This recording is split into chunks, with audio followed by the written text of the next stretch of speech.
Good morning दोस्तों, स्वागत है आपके अपनी यूट्यूब चैनल नैतिक पथ क्लासेस पर। दोस्तों, एक बहुत बड़ी अपडेट और अपडेट में हमने थंबनेल में लिया है कि सीपीएल और एलसी जाने कि चंडीगढ़ में आखिर क्या हुआ। क्योंकि जो कैंडिडेट्स गए थे उनको तो पता ही है कि आखिर वहाँ क्या हुआ, लेकिन जो कैंडिडेट्स नहीं गए थे वो किसी और की बातों पे सुनकर और फिर किसी ना किसी ग्रुप में कमेंट्स नेगेटिव करते हैं, तो वो अच्छी बात नहीं है। क्योंकि जो सच्चाई है वहाँ गए थे उन लोगों को पता है, और जो घर बैठ के बातें सुनते हैं वो कुछ भी लिख देते हैं, उसको सच्चाई मान लेते हैं। और ग्रुप में बोला जा रहा है कि एलसी बहन के साथ दुर्व्यवहार हुआ, तो ऐसा नहीं है, वो हम इस वीडियो में डिस्कस करेंगे। और जो नैतिक पथ क्लासेज है, यानी कि मैं भी वहीं पर प्रेजेंट था, आखिर जाने की पूरी सच्चाई आखिर हुआ क्या है वहाँ पे, तो आइए पूरी डिटेल में चर्चा करते हैं। तो दोस्तों, वहाँ सबसे बड़ी कमी देखने को मिली हमें लीडरशिप। और सबसे बड़ी बात दोस्तों, वहाँ पे हमें यूनिटी देखने को नहीं मिली। आप सभी को पता होगा जो लोग वहाँ पे प्रेजेंट थे, और जो हमारी स्टेट लेवल की जो लीडरशिप थी वो बहुत ही कमज़ोर पॉइंट है। यदि समय रहते इसको ठीक नहीं किया गया तो फिर हमारा कुछ नहीं हो सकता। भाइयों, सबसे बड़ी बात है कि हमारे हरियाणा का एक लीडर होना चाहिए।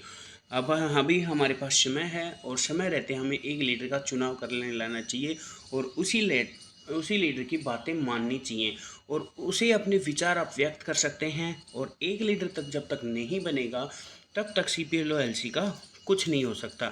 और सबसे बड़ी बात दोस्तों, हमारे संगठन में जो है वो एकता की कमी देखने को मिली है, जो कल हम चंडीगढ़ में देखने को मिली। सभी वहाँ पर चील कौवों की तरह आपस में बहस कर रहे थे। वहाँ पर सब व्यक्ति खड़े होकर सिंगल सिंगल व्यक्ति अपने विचार रख रहे थे। तो लोगों को काम था कि उनकी बातों को सुनना, कि आखिर लोग क्यों आए हैं और क्या अपना विचार रख रहे हैं। लेकिन वहाँ पे मोस्टली जो देखने को मिला कि सब उन पे प्रतिक्रिया कर रहे थे। आप सभी को पता होगा कि पहले जो हमारा लोकेशन बताया गया था वो लेजर वैली पार्क बताया गया था, जो सीएम हाउस के बिल्कुल पास था। तो वहाँ क्या हुआ कि वहाँ 5 कैंडिडेट्स का चुनाव करने के लिए बोला गया था, जो सीएम के पास जाएं। आप सबको पता होगा कि हमारा जो वेन्यू था वो लेजर वैली पार्क था, लेकिन वहाँ पे एक अधिकारी आया। आप सभी को पता होगा कि जो वहाँ पे प्रेजेंट थे उनको पता है कि कौन आए थे वो। उसने कहा कि आपके पास यहाँ की परमिशन है क्या? अगर नहीं है तो आप यहाँ से सेक्टर 25 चले जाएं। और सभी लोगों को, आप सभी को पता है कि जो लोग अपने व्हीकल वगैरह लेके आए थे वो तो अपने व्हीकल से वहाँ चले गए थे सेक्टर 25। और जिनके पास नहीं था, आप सभी को पता है कि वहाँ की पुलिस जो बस थी उसके थ्रू सभी कैंडिडेट्स को वहाँ छोड़ा गया था। अब बात कर लेते हैं 5 कैंडिडेट्स की। तो वहाँ पे जितने भी लोग उपस्थित थे उन सबको पता होगा कि आखिर क्या हुआ था वहाँ पे।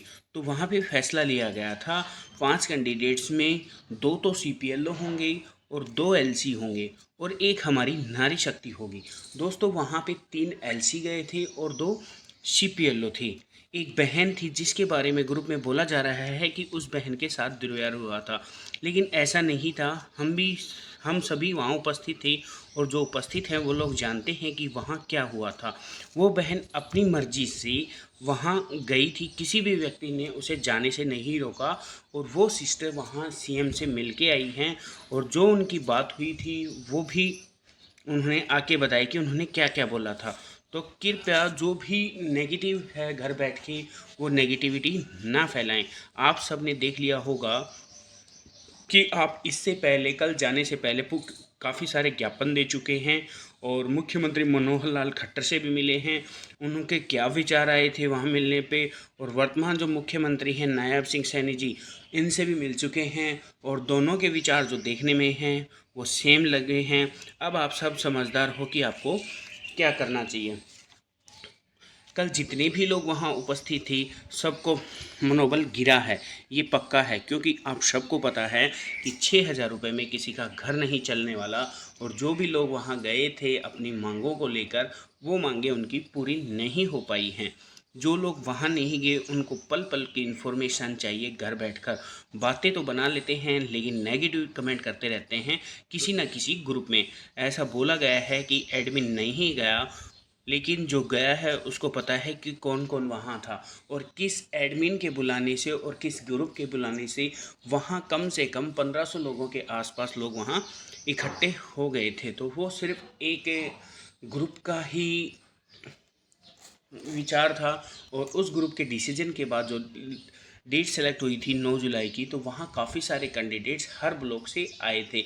लेकिन हर ब्लॉक से मोस्टली जो देखा गया था कि 5 से 10 लोग ही जा रहे थे। लेकिन अगर आपको इस भर्ती से रिलेटेड कुछ करना है या अपने भविष्य आप चाहते हैं कि हम 60 साल तक ये नौकरी करें, तो आपको घर से बाहर निकलना रहे पड़ेगा। घर बैठ के आपका कुछ भी नहीं हासिल कर पाओगे।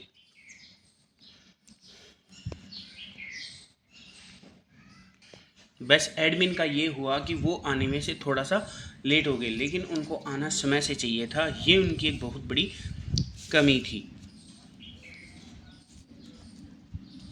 अगर वो समय से चंडीगढ़ पहुंच जाते तो वहाँ जितने भी ग्रुप कैंडिडेट्स थे उनको हैंडल कर सकते थे। लेकिन पलवल वालों को तहे दिल से शुक्रिया करना पड़ेगा।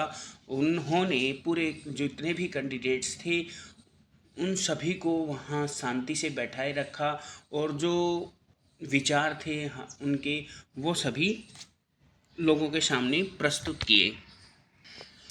और दोस्तों, मैं भी एक एलसी था, और मेरे जो सिटी से है, जो चंडीगढ़ शहर पड़ता है, वो 7 घंटे का सफ़र है। लेकिन मैं फिर भी गया। एलसी हूँ, ना मुझे कोई सैलरी मिल रही है और ना कुछ, और फिर भी अब मैं अपनी जेब से गया हूँ। और जो भी भाई एलसी गया है उनको तहे दिल से शुक्रिया, क्योंकि वो सब अपनी जेब से गए हैं।